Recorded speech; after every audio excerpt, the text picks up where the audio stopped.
Squirrel. In this episode, we're talking about goal setting, but in the ADHD-friendly way. Hi, I'm Katie McManus, business strategist and money mindset coach, and welcome to the Weeniecast. In full disclosure, we actually started recording this episode last week and then I completely lost internet. So we're re-recording because I forget what I say pretty much the moment it comes out of my mouth.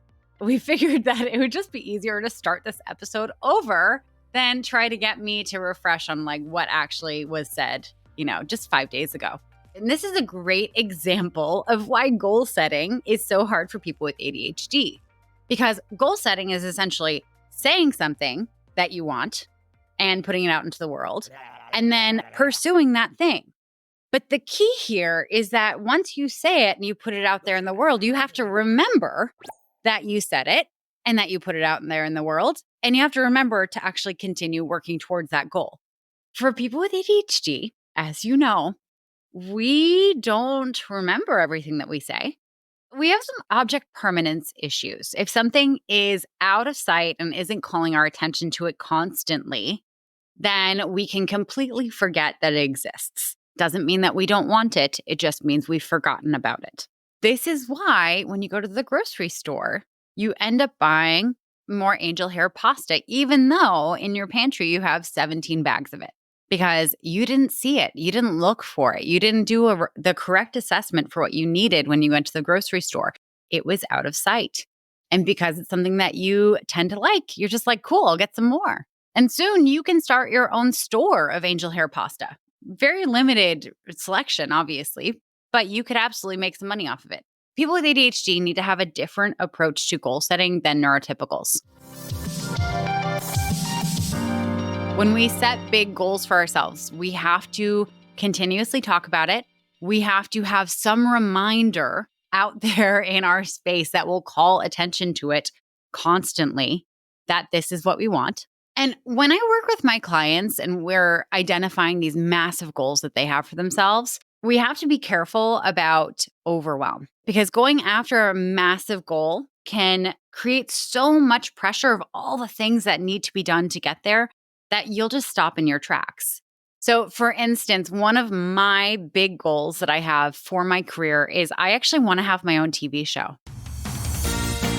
Live from New York at the Weenie Studios, the queen of ADHD business ownership, Katie McManus. I want to be able to travel the country and interview different business owners who are doing interesting things, who are having unique impacts on their communities, who just have great stories. And I want to interview them and I want to showcase them and I want to show the audience exactly how they're doing what they're doing so that all the business owners and want to be business owners in the audience can see how there's so many ways to build a business. There's no one way that works for everyone. I want to demystify it all. And I want to help people in the process. But of course, that is a massive goal. And I'm not expecting to reach that goal in the next 10 years. It's something that I am going to be actively working towards throughout my life. But the other thing that I know about myself is that big goals like that feel overwhelming to me. And if we were to slap a label on it, it is a long game goal. Oftentimes when we're talking about goals, we think about long game and short game. I actually don't like that terminology because the short game indicates short-term wins, right? Short-sighted wins, wins that help you now, but may not help you in the future.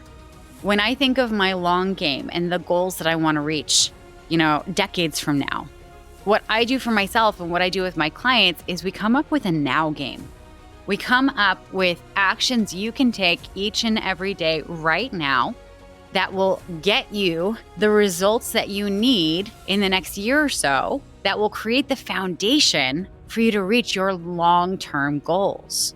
We're not going for short-term wins that aren't going to lead to your long-term goals. So for instance, a couple episodes ago, I broke down exactly what it takes for you to build a business that has digital products, digital courses, group programs, so on and so forth. And if you want to go listen to that, it is episode 88. You have to start with one-on-one clients.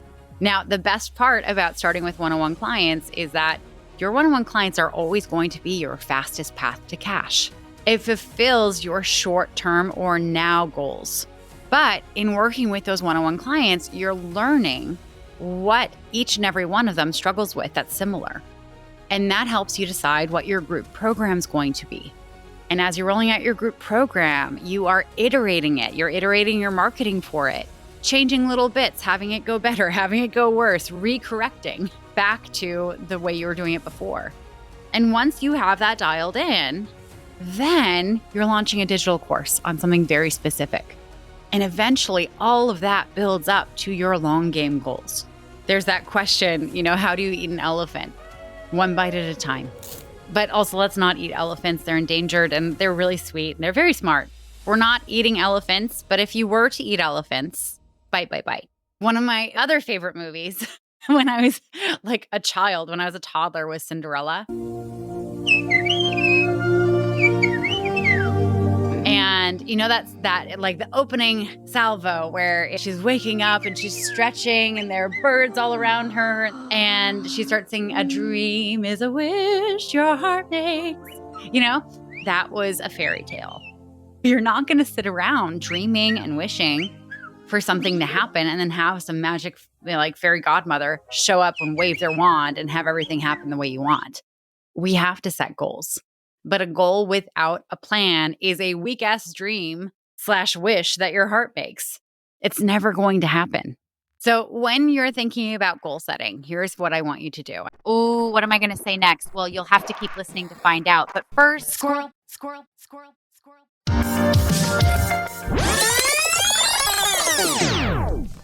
So when you're thinking about goal setting, here's what I want you to do. I want you to really figure out what that big dream is. What's that big dream and that big goal that gets you excited, that kind of scares you? But it's the thing that you're destined to do. What is that? Because if we're not excited for our goals, we're never going to go after them. Like, I'm personally not excited to ever run a marathon. So I'm probably not going to put that on my goal sheet. And from that big goal, we have to reverse engineer it into what needs to happen the year before that, and the year before that, and the year before that, and the year before that. And we need to reverse engineer it until we get back to where we are exactly now in this moment.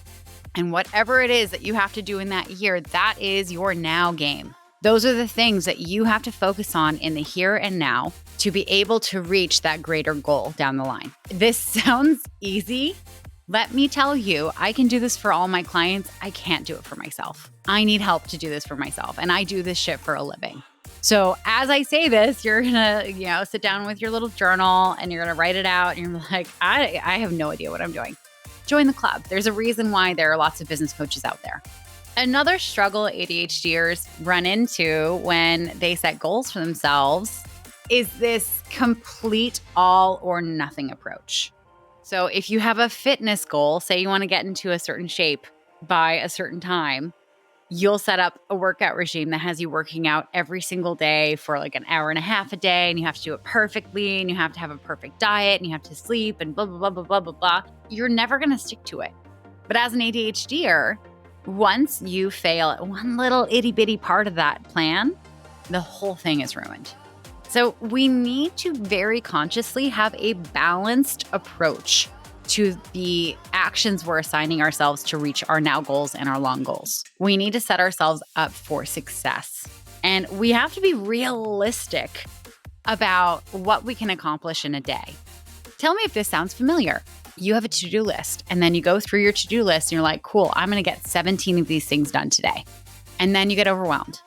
And then you start spiraling. And then you sit in your office for about an hour in executive dysfunction, kind of messing around on LinkedIn because you have to do that one thing to get started, but it feels like such a big task that you can't really wrap your brain around where to start. And then it's lunchtime and you figure, okay, well, I need to eat. So you go and you have lunch, and then maybe your dog is like begging you to take them out. You're like, okay, I should probably go for a walk. That'll be good for me too. And then you come back and you're like kind of tired. So you find something easy on the list and you do that one little easy thing and you're like, well, that wasn't enough. And then you probably go and answer some emails. And then it's like time to start making dinner and thinking about the next food that you're having. On days where I'm in executive dysfunction, all I can think about is my next meal. And then the day's over. Like you might try to push yourself to do some work in the evening, but really what you're doing is you're just sitting in your office stressing out, not really getting anything done. And then the next day you look at your list and it's like 16 and a half things that you didn't do yesterday. How does that feel? I know for me, it feels so painful and it feels like I failed and it feels like nothing I do is ever enough. When I talk about being realistic about what you can do, is you're never letting yourself assign 17 things for you to do in a day. You assign 3 realistic tasks that you can get done in a day that will help you reach your now goals. Because 3 is way better than one little measly task, right? That you barely got around to and you felt really shitty while you were doing. Once you finish the 3 that you've assigned yourself, you're going to have this whole flood of dopamine. You're going to feel like you've won the day. And you're far more likely to be like, oh, cool, what else can I get done on this list? Oh, let me just check this one off and this one off. When you limit how much you assign to yourself every single day, you actually get so much more done because you create this positive momentum that keeps you going in your business and in your life. You also avoid burnout because you're not constantly feeling like, oh my God, I'm behind, and stressing out about what you're going to have to do next. Unless you have anxiety, then you're stressing out about everything. In which case, join the club. Side note, I feel like if anyone didn't know that I had anxiety, they'd know it based on the elephant comment where I said that and then I got stressed out that people might think I was encouraging them to eat elephants. And I'm like, no, don't do it. It's of course people aren't going to eat elephants. Why did I worry about that? The common trait I notice amongst ADHD people who are also entrepreneurs is they have this internal optimism. There is this unshakable belief that things are going to work out, right? And part of it is that we have ADHD, so we're really comfortable with risk. We're pretty impulsive and things tend to work out for us. So why shouldn't it work out for us in our business? And then we set these massive goals and we're like, oh yeah, I can do that. And something you want to be careful of is to not mistake a hope for a guarantee. I can't tell you how often I do this and my clients do this, and we have to kind of bring ourselves back to reality where we map out how much business we want to do in a year and how many clients we want to serve and how much money we want to make. And then we start operating as if that is guaranteed. Just because you want it doesn't mean it's going to happen. This is where a lot of manifestation practices miss the mark. Sure, you can sit in your room writing in your journal about all the things you want, but that isn't going to do shit if you're not also going out there and taking action towards making it happen for yourself. And remember this other key point as a business owner. As you're building your business, yes, you're going to have to be the first person to do most of the stuff. As you're building it, also be building systems that can continue doing this stuff for you in the future. For instance, one of the things that I'm having all of my clients in my Build Your Own Business group programs and in my one-on-one build right now is a 4-month social media content book. So they're literally creating 4 months worth of content that they will be able to repurpose every 4 months. And the next 4 months, and the next 4 months, and the next 4 months until they need to refresh it or update it or swap some things out so that they can take the pressure off of themselves from promoting their business every single day. So that they can focus on delivering to clients, to creating new programs, to making more money. Always think about how you can make this task easier for future you. And that, my friends, is goal setting for the ADHD business owner.